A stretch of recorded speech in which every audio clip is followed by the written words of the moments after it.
You probably think tsunamis only happen in the Pacific or Indian Oceans. Hearing about tsunamis in Japan or Chile on the news makes a lot of us assume the seas around Europe are completely safe. But UNESCO recently made a terrifying announcement proving all these assumptions completely wrong. They guaranteed with 100% certainty that a destructive tsunami will strike the Mediterranean Sea within the next 30 years. Yeah, not 99%. Exactly 100% sure. Yet millions of people taking vacations on European beaches know absolutely nothing about this incoming danger. Because usually nobody really pays attention to the fact that there is a massive fault line sitting right under the ocean. Picture sitting on Miami South Beach in Florida on a July holiday, and you are told to evacuate the entire beach in 10 minutes. Even if it sounds hard to believe, the people on the French Riviera or the coast of Spain will face exactly this terrifying reality. Hidden at the bottom of the Mediterranean in the Alboran Sea is a dangerous fault line called Averroes. If a major earthquake hits this fault line, it takes just 21 minutes for the waves to crash into the Spanish coast. And if a massive rupture happens in the Ligurian Sea, the people of the French Riviera will not even have 10 minutes. This fault line puts all of Europe, no, not just Europe, the coast of North Africa too, at severe risk. Another scary thing is, this exact same event happened here before. Historian Ammianus Marcellinus wrote down the events of a terrifying day in the year 365. That day, the ocean water off the coast of Alexandria suddenly pulled way back. While people stared in shock at the dried-up seabed, the water rushed back carrying massive destruction. The force of the water was so strong that huge ships literally flew through the air and crashed onto the roofs of houses. Thousands of people died in that tsunami that day.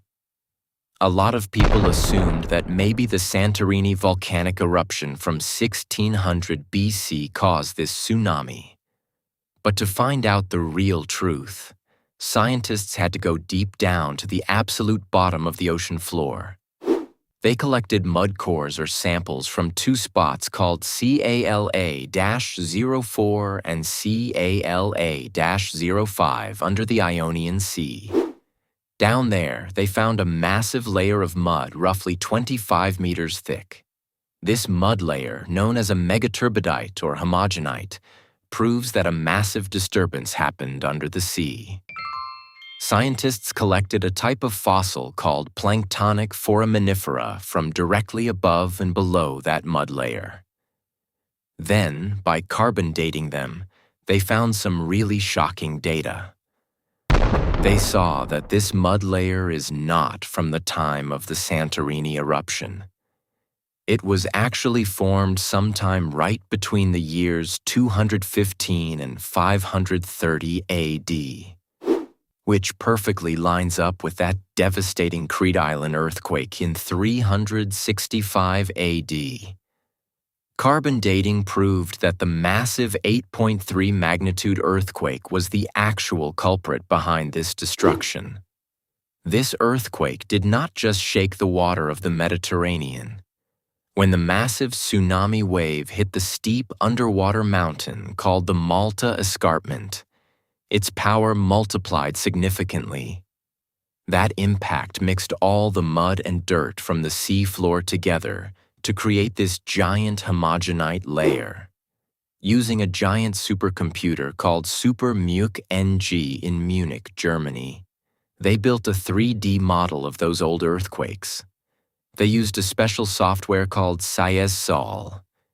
Using roughly 27,000 core hours, they ran 5 different megathrust earthquake models.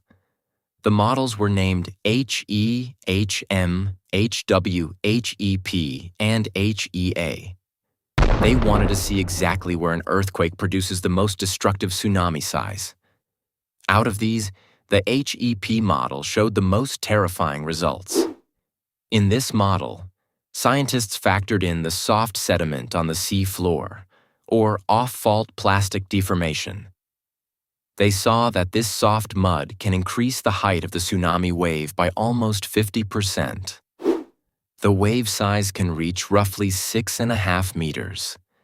This soft mud at the bottom of the sea acts like a spring, pushing the power of the wave even higher.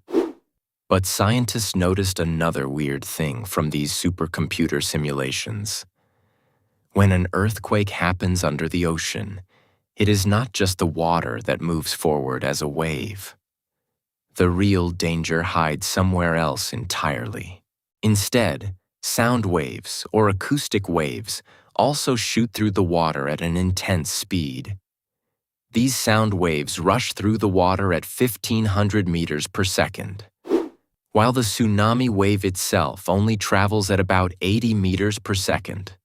That means these sound waves reach the coast long before the actual tsunami wave hits. Scientists are now wondering if they can use these acoustic waves to build a warning system. If coastal tide gauges or sensors catch these sound waves first, people might at least get a little time to escape. Honestly, I'm not sure how much time this new acoustic early warning system can actually save in reality. Because in places like the town of Chipiona in Spain, where waves take just 21 minutes to hit, every single second counts. A few events like this have happened several times on the French coast too, leaving people pretty worried. Like in February 1887, after a 6.5 magnitude earthquake in the Alboran Sea, the water suddenly pulled back a whole meter from the beaches of Antibes and Cannes. Fishing boats got stuck on dry land over there too. And shortly after that, a wave almost 2 meters high came crashing down. Even in 1979, an underwater landslide near the Nice airport triggered a small tsunami that killed 8 people. France now has an early warning system called SENALT. They try to send out warning messages to people within 15 minutes. But if the tsunami wave shows up in just 10 minutes, this system really won't help much. So, cities like Nice in France or Cadiz in Spain have started running aggressive evacuation drills. They mapped out evacuation zones that are 5 meters above sea level and at least 200 meters away from the ocean. When over 800,000 tourists pack the French Riviera during summer break, moving that many people in a short time is a massive challenge. This threat is not some science fiction movie plot. The deep-sea megaturbidites and supercomputer simulations make it very clear exactly how real this danger is. Now we are just waiting to see when the clock starts that 21-minute countdown.